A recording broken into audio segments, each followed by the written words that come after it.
विजयगढ़ इसे कहते हैं मित्रों, विजयपाल ने बनवाया था इसे। इसे कहते हैं मित्रों श्रीपुर का किला, इसे कहते हैं बादशाह दुर्ग,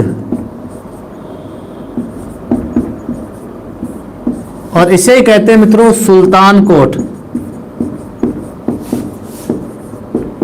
देखो काफी सारे उपनाम आ चुके हैं मित्रों दुर्गों के। मनीष जी मैंने कोई डिलीट नहीं की क्लास, आप यहां से संपर्क कर सकते हैं। श्री राम कोचिंग में कॉल करके आप संपर्क कीजिए, कौन सी क्लास से जो है डिलीट की है, कौन सी नहीं की है। मेरा काम सिर्फ पढ़ाने का ही है, ठीक है। तो विजयगढ़ इसे कहते हैं बयाना के किले को मित्रों श्रीपुर का किला कहते हैं, बादशाह का दुर्ग कहते हैं, और इसे कहते हैं सुल्तान कोट, ठीक है। बात करते हैं मित्रों निर्माण की, कि इस बयाना के किले का निर्माण है वो किसने करवाया। बयाना दुर्ग का निर्माण किसने करवाया, तो एक शासक था विजयपाल। विजयपाल था जो यदुवंशी शासक था। यदुवंशी विजयपाल ने 1040 ईस्वी में माननी पहाड़ी पर करवाया। यदुवंशी शासक विजयपाल ने मित्रों 1040 ईस्वी में इस विजयगढ़ का या बयाना के किले का निर्माण है विजयपाल ने 1040 ईस्वी में करवाया माननी पहाड़ी पर, ठीक है। हाँ बिल्कुल धीरे ही पढ़ा रहे हैं। शारदा जी कस्बा नए स्टूडेंट नहीं हो आप तो देखिए। अब बात करें मित्रों बयाना के किले की, तो बयाना के किले में डॉक्टर दशरथ शर्मा के अनुसार तो जो बयाना का एक प्राचीन नाम बताया बदानक, बयाना का एक प्राचीन नाम बदानक बताया है। हाँ रेणु जी बयाना का प्राचीन नाम है बदानक, डॉक्टर दशरथ शर्मा के अनुसार, ठीक है। हम बात करें दुर्ग की, तो इस दुर्ग पर श्यामलदास के अनुसार, है ना, वीर विनोद पुस्तक किसने लिखी थी मित्रों, वीर विनोद के रचयिता श्यामलदास थे।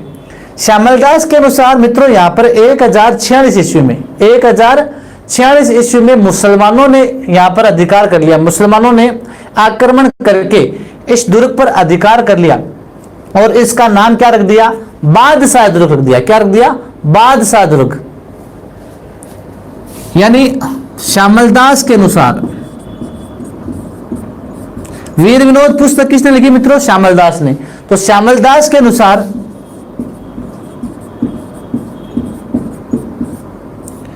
1046 ईस्वी में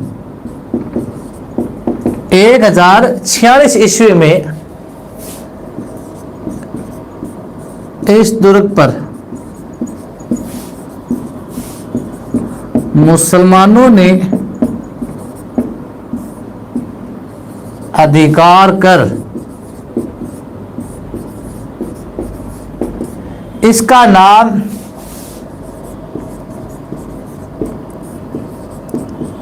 बादशाह दुर्ग रख दिया। बादशाह दुर्ग रख दिया। इसके अलावा बात की जाए मित्रों मुगल काल में, अर्थात सांझा के काल में, मुगल काल में बिल्कुल ऋषिकेश जी बाणासुर का किला इसे कहते हैं, बादशाह दुर्ग बाणासुर का किला इसे बयाना के दुर्ग को कहते हैं, ठीक है। हाँ बादशाह दुर्ग रख दिया। इसके बाद बात की जाए मुगल काल में सांझा के समय, हाँ बिल्कुल गजनी के मुसलमानों ने 1046 में आक्रमण किया था। सोनिया जी बिल्कुल सही है, 1046 में गजनी जो अफगानिस्तान में पड़ता है, और अफगानिस्तान में जो गजनी नामक स्थान है वहां के जो मुसलमान थे उन्होंने आक्रमण किया था इस पर, बिल्कुल सही है। मुगल काल की बात कर रहे हैं मित्रों, अर्थात सांझा का समय, शाहजहां का समय, मुगल काल अर्थात शाहजहां का समय। अब राम किशोर जी टोडरमल की सवारी पूछ रहे हैं, अब वो वहां पर कहां पर आ गई टोडरमल की सवारी। मुगल काल अर्थात सांझा, सांझा के समय इस दुर्ग को कहते थे सुल्तान कोट। क्या कहते थे, शाहजहां के समय या मुगल काल में इसी दुर्ग को क्या कहते थे, सुल्तान कोट कहते थे। क्या कहते थे मित्रों, सुल्तान कोट कहते थे। सुनील जी आगे हैं, नमस्कार जी। अब मित्रों इसके अलावा बात करें समुद्रगुप्त, नाम सुना होगा। समुद्रगुप्त द्वारा निर्मित, समुद्रगुप्त द्वारा निर्मित राज्य का प्रथम विजय स्तंभ, समुद्रगुप्त द्वारा निर्मित राज्य का प्रथम विजय स्तंभ पूछ ले, वो कहां पर है? इसी बयाना में है।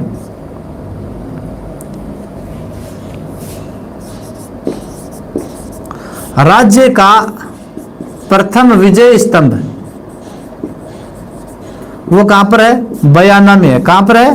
बयाना में है। तो समुद्रगुप्त द्वारा निर्मित राज्य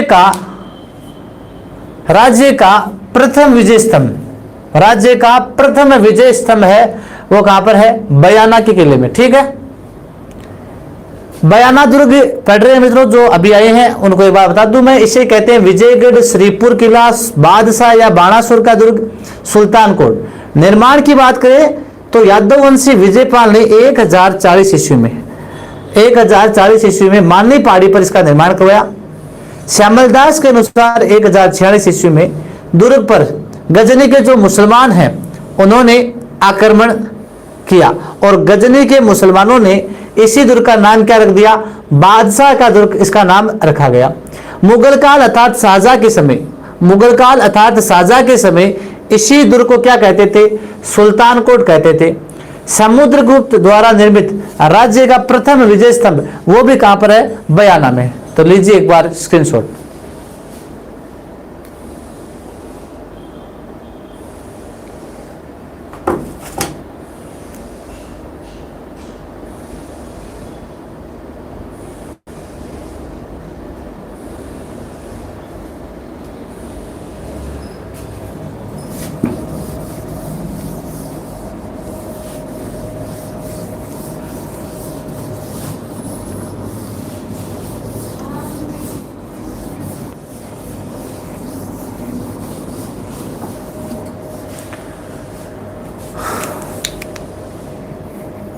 हाँ,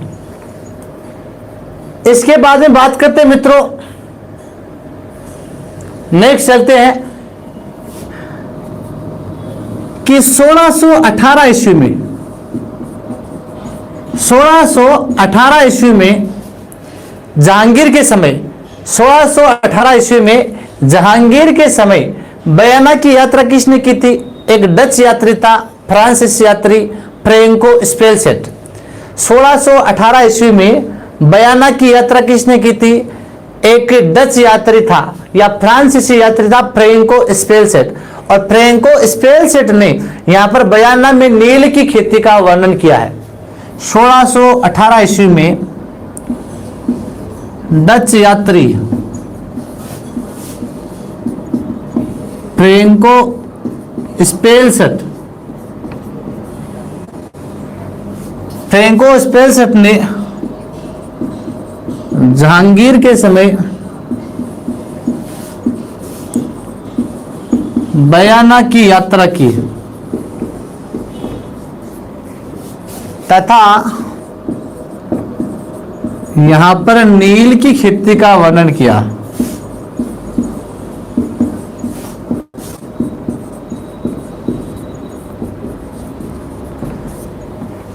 और मुगल काल की बात की जाए मित्रों तो जो दिल्ली के सुल्तान थे, हाँ, दिल्ली के सुल्तानों के लिए युद्ध संचालन और विश्राम गृह के रूप में यह किला काम में लिया जाता था।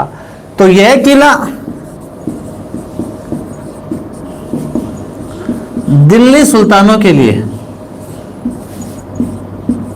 दिल्ली सुल्तानों के लिए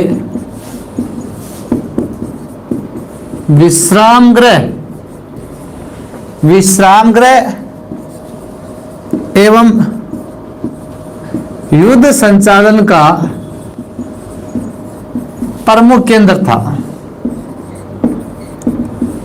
तो दिल्ली सुल्तानों के विश्राम गृह और युद्ध संचालन का प्रमुख केंद्र माना गया कौन सा दुर्ग? बयाना।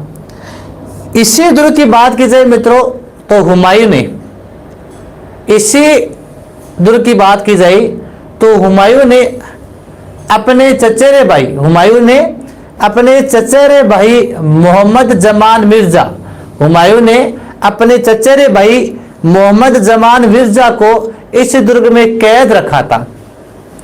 तो इस दुर्ग में हुमायूं ने अपने चचेरे भाई मोहम्मद जमान मिर्जा को मोहम्मद जमान मिर्जा को कैद रखा। मोहम्मद जमान मिर्जा को कैद रखा। और दुर्ग की जो मित्रों शिल्प कला है, इस दुर्ग की शिल्प कला है वो दिल्ली के कुतुब मीनार के समान मानी गई है। दिल्ली की मीनार है कुतुब मीनार, इसी कुतुब मीनार के समान इस दुर्ग की शिल्प कला मानी गई है।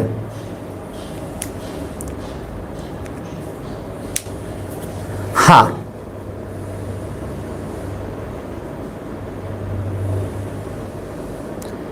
बयाना दुर्ग पढ़ रहे मित्रों, और बयाना दुर्ग की बात की जाए 1618 में यहां पर बयाना की यात्रा की थी डच यात्री फ्रेंकोस फेल्सेट ने, और उसने नील की खेती का वर्णन किया। दिल्ली सुल्तानों के लिए युद्ध संचालन और विश्राम गृह का कार्य करता था कौन सा दुर्ग? बयाना का किला। और बयाना के किले में ही हुमायूं ने अपने चचेरे भाई मोहम्मद जमान मिर्जा को कैद रखा था। एक बार लीजिए स्क्रीनशॉट।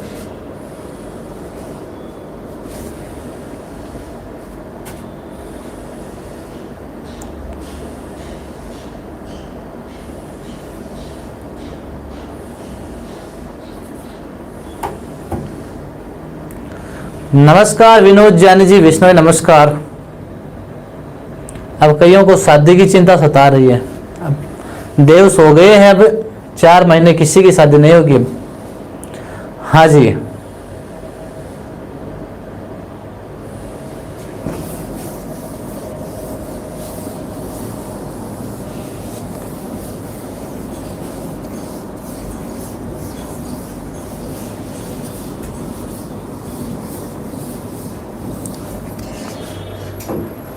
हाँ जी मित्रों, इसी दुर्ग की जो दर्शनीय स्थल की बात करें, बयाना का किला पढ़ रहे हैं हम, इसके दर्शनीय स्थल तो एक तो इसमें है भीमलाट, यानी लाल पत्थरों से निर्मित एक ऊंचा स्तंभ है जिसे कहते हैं भीमलाट। लाल पत्थरों से निर्मित ऊंचा स्तंभ जिसे भीमलाट कहते हैं। और भीमलाट का निर्माण है वो समुद्रगुप्त के समय कहते हैं कि विष्णुवर्धन नामक व्यक्ति ने, विष्णुवर्धन ने पुंडरीक यज्ञ की समाप्ति पर करवाया था। पुंडरीक यज्ञ की समाप्ति पर विष्णुवर्धन ने इस लाल पत्थरों से निर्मित स्तंभ का निर्माण करवाया।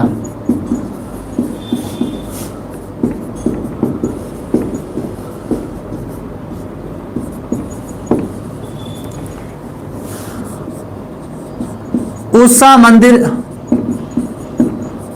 या मस्जिद, उषा मंदिर या मस्जिद, यानी ये मंदिर भी है, इसे मस्जिद भी कहते हैं। यानी गुर्जर प्रतिहार काल में, हाँ विक्रम 428 बिल्कुल सही है। गुर्जर प्रतिहार काल की बात करें तो लक्ष्मण सेन की रानी थी चित्रलेखा। लक्ष्मण सेन की रानी चित्रलेखा ने यहाँ पर एक मंदिर का निर्माण कराया जिसे कहते हैं उषा मंदिर। और मित्रों कहते हैं कि इल्तुतमिश नामक जो शासक आया था, उस इल्तुतमिश ने इस मंदिर को तुड़वाकर यहाँ पर क्या बनवा दी? मस्जिद बनवा दी। फिर वापस जब जाटों का राज आया तो जाटों के राज में उस मस्जिद को तुड़वा दिया गया और वापस क्या बनवा दी? वहां पर मंदिर बना दिया गया। इस प्रकार पहले मंदिर था, फिर इल्तुतमिश ने मस्जिद बनाई और जाटों के राज में जाटों ने वापस मस्जिद तुड़वाकर क्या बना दिया? मंदिर बनवा दिया। तो ये उस मंदिर या मस्जिद निर्माण की बात करें गुर्जर प्रतिहार काल में,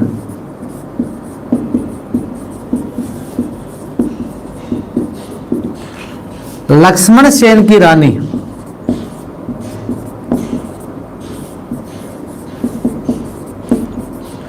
चित्रलेखा द्वारा, गुर्जर प्रतिहार काल में लक्ष्मण सेन की रानी चित्रलेखा द्वारा इसका निर्माण किया गया। इसके अलावा इसी दुर्ग में मित्रों एक अकबरी छतरी भी है। अकबरी छतरी पूछ ले तो वो बयाना के किले में है। इसके अलावा दाऊद की मीनार, दाऊद की मीनार पूछ ले या लोदी की मीनार पूछ ले, तो दाऊद की मीनार और लोदी की मीनार, ये भी दोनों मीनारें कहां पर है? बयाना के किले में। कहां पर है? बयाना के किले में है। नमस्कार पवन सिंह जी। तो ये था हमारा बयाना का किला, स्क्रीनशॉट ले सकते हैं ताकि आगे वाले दुर्ग पर चले हम।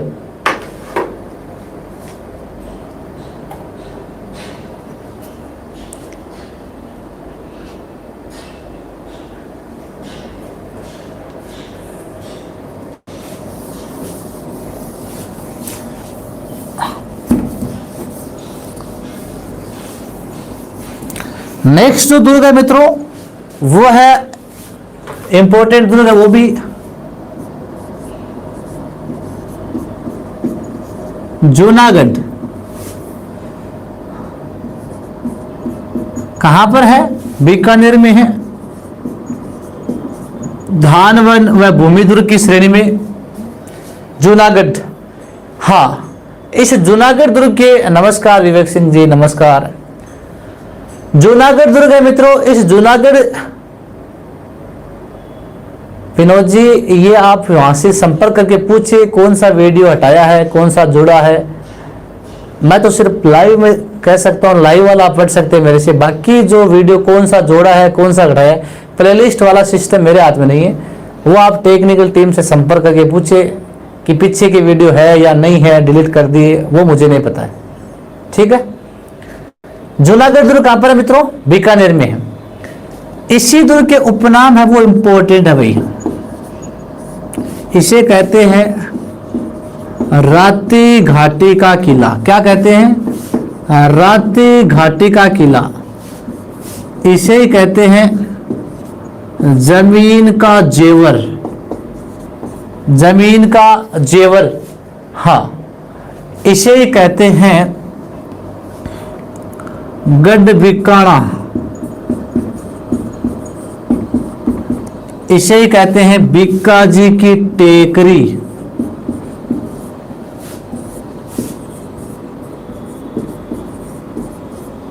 हाँ मित्रों, तो जूनागढ़ दुर्ग जो बीकानेर में है, इसे राती घाटी का किला और जमीन का जेवर, ये दो उपनाम बहुत बार पूछे गए। किस दुर्ग को राती घाटी का किला और किसको जमीन का जेवर कहते हैं? तो ये दोनों उपनाम जूनागढ़ के हैं, गढ़ बीकाना और बीका जी की टेकरी विषय कहा गया है। निर्माण की बात करें तो मित्रों इसका जो प्रारंभिक निर्माण है वो राव बीका ने शुरुआत की थी।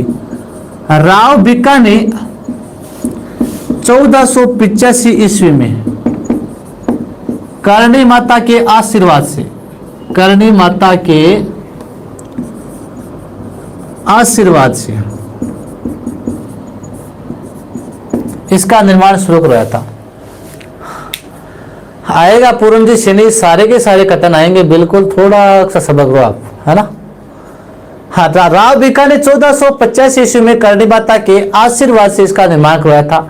तो दुर्ग का जो पुनर्निर्माण है, वास्तविक जो निर्माण हुआ दुर्ग का, वो करवाया था यहाँ का शासक कौन था? राय सिंह।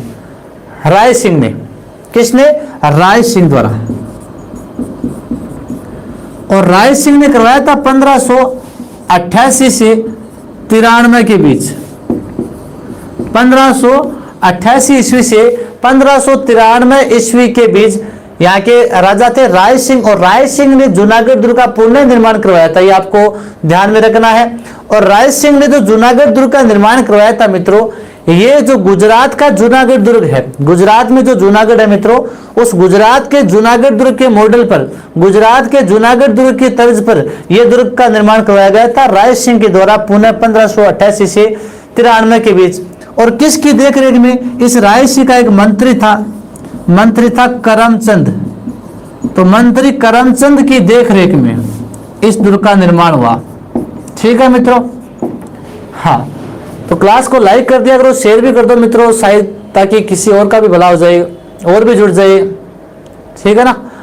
तो पुनर्निर्माण है, राय सिंह ने मंत्री करमचंद की देखरेख में इस दुर्ग का निर्माण करवाया था। ठीक है।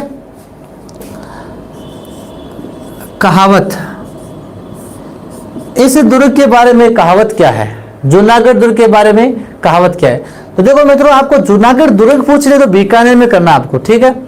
और जूनागढ़ का किला पूछ ले या जूनागढ़ महल पूछ ले या जूना का महल पूछ ले, तो जूना का महल है वो डूंगरपुर में। कहां पर है? डूंगरपुर में। जूना का महल कहां पर है? डूंगरपुर में। और जूनागढ़ का दुर्ग कहां पर है मित्रों? बीकानेर में। ये आपको ध्यान रखना, ठीक है। तो दुर्ग के बारे में कहावत क्या है? हाँ, यानी इस दुर्ग की दीवारें इतनी सुंदर है कि इस दुर्ग की दीवारों को लेकर एक कहावत या कथन है कि हमने तो सुना था कि दीवारों के भी कान होते हैं, हमने तो सुना था कि दीवारों के भी कान होते हैं, लेकिन जूनागढ़ की दीवारें तो मुंह बोलती है, लेकिन जूनागढ़ की दीवारें तो मुंह बोलती है। तो ये कथन है, इसी दुर्ग के बारे में कहा गया है। यानी किस दुर्ग के बारे में यह कथन कहा गया है कि इस दुर्ग की दीवारें मुंह बोलती है? तो इसी दुर्ग की दीवारें मुंह बोलती है, वो कौन सी है? जूनागढ़। तो हमने तो सुना था दीवारों के भी कान होते हैं, लेकिन इस दुर्ग की दीवारें तो मुंह बोलती है। इस दुर्ग की दीवारें तो मुंह बोलती है। वो कौन सा दुर्ग है आपका? वो जूनागढ़ का दुर्ग है। इसके अलावा बात करें कि राज्य में सबसे पहले जो लिफ्ट लगी थी, राज्य में सबसे पहले लिफ्ट है वो किस दुर्ग में लगी थी? तो राज्य में सबसे पहले लिफ्ट इसी दुर्ग में लगी। सबसे पहले लिफ्ट वो किस दुर्ग में लगी? जूनागढ़ में। इसके अलावा हमने बात की थी मित्रों, यह दुर्ग किस शैली में बना है? हिंदू मुस्लिम शैली का दुर्ग है। पहले ही बात कर ली थी, राज्य के 3 दुर्ग जो हिंदू मुस्लिम शैली के थे, उनमें से एक दुर्ग कौन सा है? ये जूनागढ़ है, ठीक है। जूनागढ़ दुर्ग पढ़ रहे हैं हम। उपनाम क्या है इसके? राती घाटी का किला। हाँ, दुर्ग में साके नहीं हुए पूर्ण जी सैनी, बिल्कुल नहीं हुए। जमीन का जेवर गढ़ बीकाना, बीकाजी की टेकरी। निर्माण है वो राव बीका ने करवाया 1485 में करणी माता के आशीर्वाद से। पुनः निर्माण राय सिंह ने मंत्री करमचंद की देखरेख में गुजरात के जूनागढ़ दुर्ग की शैली में करवाया, ठीक है। कहावत है इस दुर्ग के बारे में कि सुना था दीवारों के भी कान होते हैं, लेकिन जूनागढ़ दुर्ग की दीवारें तो मुंह बोलती है, ठीक। इस दुर्ग में सबसे पहले राजस्थान में लिफ्ट लगाई गई थी, यह आपको ध्यान रखना है। यह दुर्ग है वो हिंदू मुस्लिम शैली से निर्मित दुर्ग माना गया है, ठीक है। तो लीजिए एक बार स्क्रीनशॉट।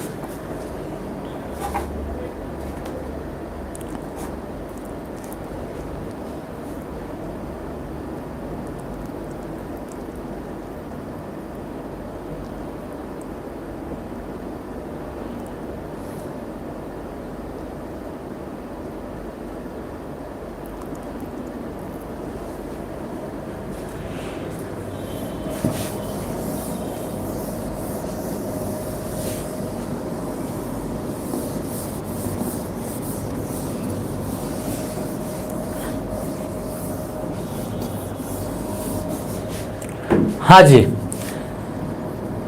दुर्ग के बाह्य द्वार कौन कौन से हैं? चौधरी जी पूजा जी खालिया पूछ रहे ये कहावत किसने की? वैसे तो कहावत में किसी का नाम आता नहीं है, लेकिन एक कवि का नाम आता है पंडित दीनानाथ शर्मा।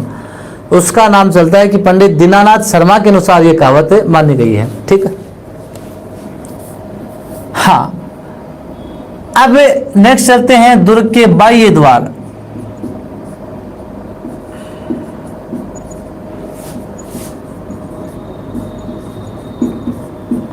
हाँ, इस दुर्ग के बाह्य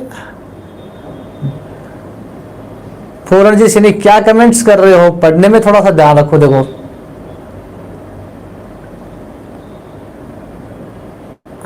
विवेक जी भटनेर भी पढ़ाएंगे, थोड़ा सा देखो सब्र करो आप। अब कई तो अन्य कमेंट्स में लगे हुए हैं, तो थोड़ा सा दुर्गों की तरफ ध्यान दीजिए। अन्यथा एग्जाम में बैठे मुंह फुलाए बैठे रहोगे।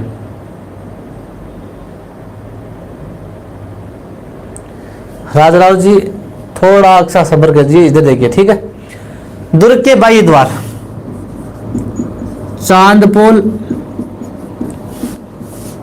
व कर्णपोल। इस दुर्ग के बाह्य द्वार कौन से है?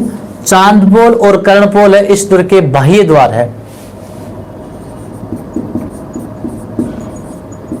आंतरिक द्वार ध्रुवपोल, सूरजपोल,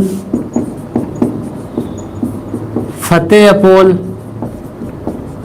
व रतनपोल, ये इस दुर्ग के आंतरिक द्वार है। तो बाह्य द्वार दो बाहर के दरवाजे है।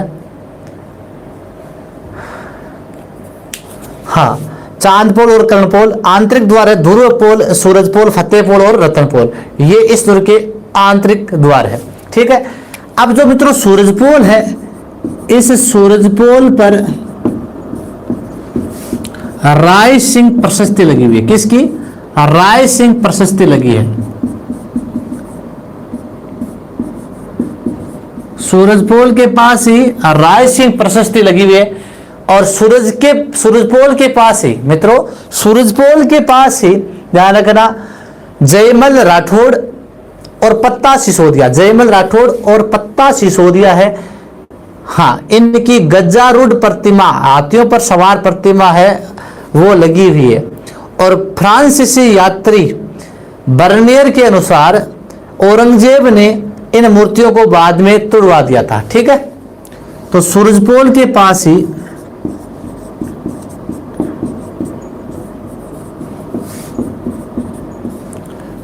जयमल राठौड़ व पत्ता सिसोदिया चित्तौड़ के तीसरे साके में वीर गति को प्राप्त हुए थे। दोनों पत्ता सिसोदिया की गजारूढ़ प्रतिमाएं लगी है, गजारूढ़ प्रतिमाएं लगी है। और फ्रांसीसी यात्री बर्नियर के अनुसार, फ्रांसीसी यात्री बर्नियर के अनुसार इन प्रतिमाओं को बाद में तुड़वा दिया गया था औरंगजेब के द्वारा।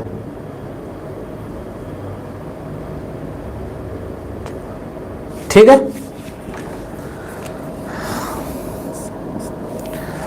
इसी दुर्ग की बात की जाए तो इसी दुर्ग में एक है अनूप महल। कौन सा महल है? अनूप महल, जो सोने की कारीगरी के लिए प्रसिद्ध है।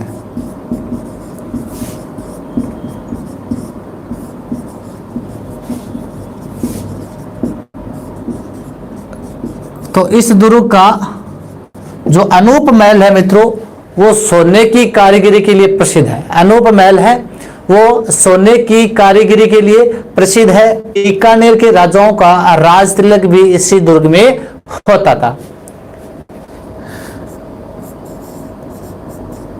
कर्ण महल, कर्ण महल यानी अनूप सिंह ने अपने पिता कर्ण सिंह की याद में कर्ण महल का निर्माण करवाया। ठीक है। इसके अलावा फूल महल है, वह गजनिवास महल भी है।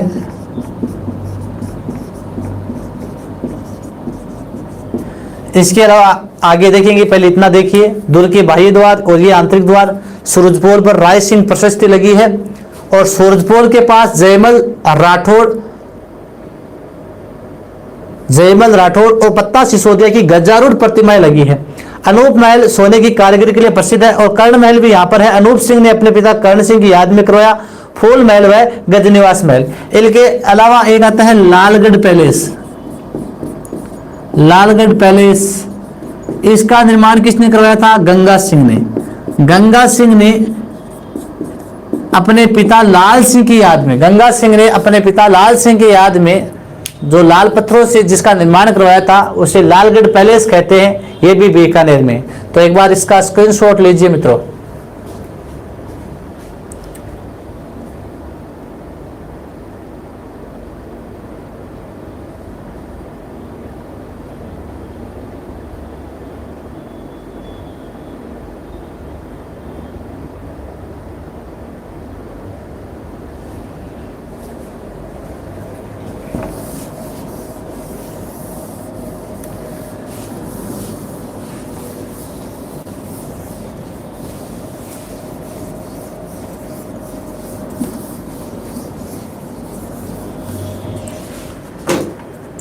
हाँ जी। नेक्स्ट देखते हैं मित्रों, इसी दुर्ग में हेरंब गणपति मंदिर। इसी दुर्ग में क्या है? हेरंब गणपति मंदिर। हमने बात की थी ना सिंह पर सवार गणेश जी, और कल परसों संजय जी पूछ भी रहे थे इसी के बारे में। तो वो जूनागढ़ दुर्ग में है हेरंब गणपति मंदिर और सिंह पर सवार गणेश जी, इनकी जो प्रतिमा है इसे कहते हैं सिंह पर सवार गणेश जी या हेरंब गणपति मंदिर, एक ही बात है, वो इसी दुर्ग में है। हाँ, ये ध्यान रखना है मित्रों, पूरे भारत में एकमात्र शेर पर सवार गणेश जी कहां पर है? जूनागढ़। 33 करोड़ देवी देवता मंदिर।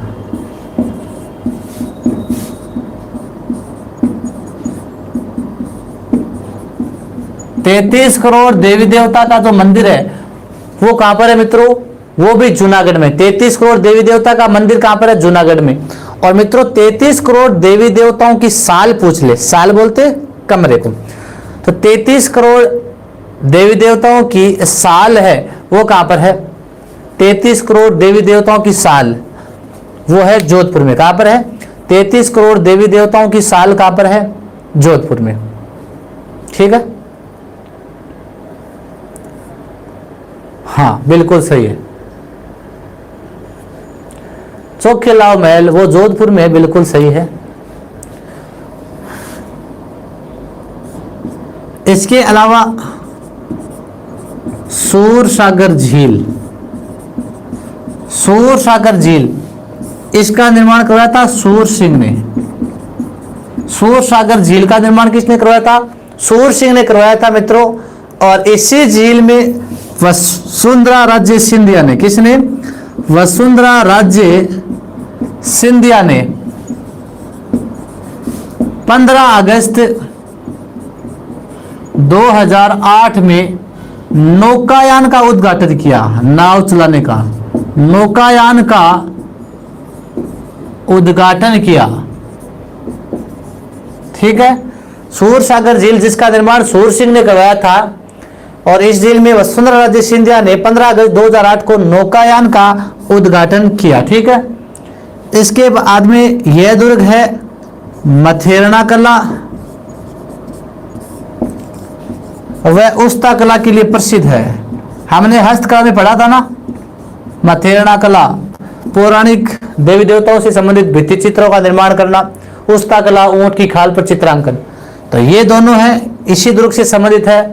तो इसी दुर्ग में मथेरना कला व उस्ता कला का संबंध है, जूनागढ़ से है। ठीक है, हाँ, और यहीं पर प्राचीन एक सरस्वती की प्रतिमा भी रखी गई है इसी दुर्ग में।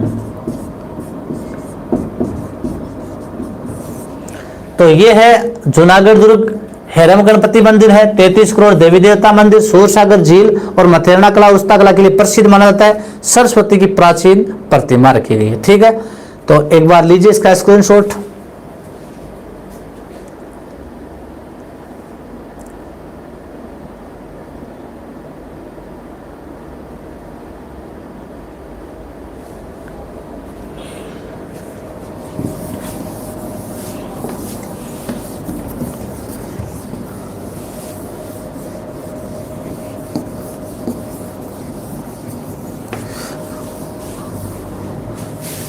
हाँ, अब देखो एक छोटा सा किला है, चोरू का किला। कहां पर है ये? चोरू में। चोरू का किला कहां पर मित्रों? चोरू में। हाँ, सबको पता है चोरू का किला चोरू में होगा। जिसका निर्माण की बात करें तो निर्माण करवाया था ठाकुर कुशाल सिंह ने। ठाकुर कुशाल सिंह ने इसका निर्माण करवाया था 1739 में। ठाकुर कुशाल सिंह ने इसका निर्माण करवाया था। और यहां पर 1814 ईस्वी में 1814 ईस्वी में इस चोरू के किले पर आक्रमण किया था सूरत सिंह ने। किसने किया था? सूरत सिंह। और सूरत सिंह कहाँ का था? बीकानेर का था। हाँ, 1814 में सूरत सिंह ने किसके नेतृत्व में? अमरचंद सुराणा के नेतृत्व में। अमरचंद सुराणा के नेतृत्व में 1814 ईस्वी में आक्रमण किया था। इस समय यहाँ का शासक कौन था? 1814 में यहाँ का शासक था शिव सिंह। कौन था? शिव सिंह यहाँ का शासक था। अब इन घटनाओं से आपको कोई लेना देना नहीं है कि इसका निर्माण किसने करवाया, आक्रमण किसने किया। इसका एक ही क्वेश्चन पूछा जाता है एग्जाम में, 2 3 4 जो भी क्वेश्चन पूछे गए इसके बारे में घूम फिरकर एक ही क्वेश्चन पूछा जाता है। वो क्वेश्चन ये है कि जब अमरचंद सुराणा के नेतृत्व में सूरत सिंह ने आक्रमण किया था इस दुर्ग पर 1814 ईस्वी में, तब क्या है कि ठाकुरों के पास है वो गोले हैं, वो बारूद है, वो समाप्त हो गए थे। तब यहाँ पर ठाकुरों ने क्या दागे? चांदी के गोले। क्या दागे? चांदी के गोले दागे। तो इस दुर्ग में कौन से, यानी चांदी के गोले, ठाकुरों ने अपनी सुरक्षा के लिए यहाँ पर कौन से गोले दागे? चांदी के गोले दागे। तो ये आपको ध्यान में रखना मित्रों, ऐसा दुर्ग जहां पर ठाकुरों ने अपनी सुरक्षा के लिए चांदी के गोले दागे, या राजस्थान में किस दुर्ग को चांदी के गोले दागने के कारण प्रसिद्ध माना गया? तो चांदी के गोले देखो आराम से याद भी कर सकते हो, चै से चांदी, चै से चूरू। तो चै से चांदी, चै से चूरू याद रह जाएगा। तो चूरू का किला है वो चांदी के गोले दागने के लिए प्रसिद्ध। आपको इतना याद करना, बाकी यहां से कोई क्वेश्चन नहीं पूछा गया कौन शासक था, किसने आक्रमण किया। ये क्वेश्चन पूछा जाता है कि चांदी के गोले दागने वाला जो है किला वो कौन सा है? वो चूरू का किला है। और यहाँ पर एक गोपीनाथ जी का मंदिर भी बना हुआ है, ये आपको ध्यान में रखना है। ठीक है, हाँ बिल्कुल चूरू से कई जुड़े हुए हैं, बिल्कुल उनका देखा हुआ भी होगा। जैसे राठौड़ भाई साहब है, जगदीश जी जाट है, कई चूरू से हैं। हाँ राजू जी है, तो कईयों का देखा होगा इसको बिल्कुल। ठीक है, और वर्तमान में बालिका विद्यालय भी चल रहा है इसमें। अभी तो लॉकडाउन है लेकिन पहले। तो ये हमारा कौन सा हो गया? चूरू का किला हो गया।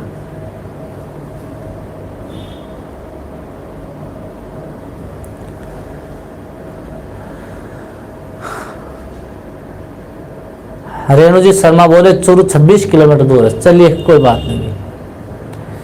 अब मित्रों ये था आपका चूरू का किला।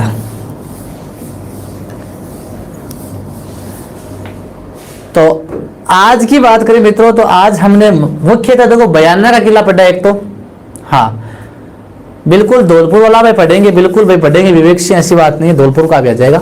बयाना का किला पढ़ा था एक तो आपने, और एक पढ़ा आपने उसके बाद में जूनागढ़, और एक ही आपका चूरू का किला।